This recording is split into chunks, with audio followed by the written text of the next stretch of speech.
So the players should have an expectation now of what the physical demands are of the game.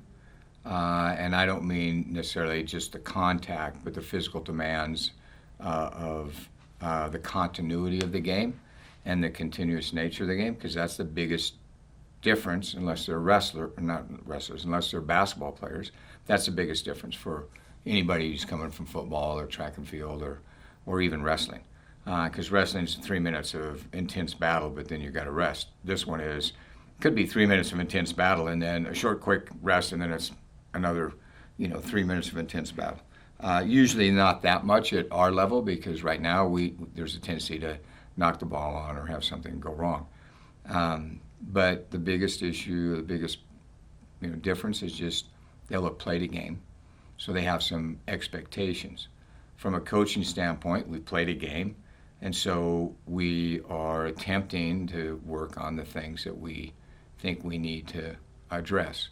And again, comes back to some of our defensive line speed and our connections together, and making sure that we have good spacing in our defensive line and we come up well together.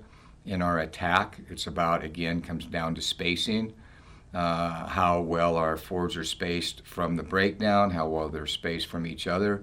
In our backs, it's how deep they are and how well they're spaced. So a lot of all those things were a bit of a mess in the match against New Orleans, again, because it's their first match. There's no cones out there signifying where they need to be. There's pressure on them, and so we have a tendency to kind of be all over the place. So I think those are the big areas that we're trying to address, and hopefully we'll see an improvement. Rugby's all about one-on-one competition.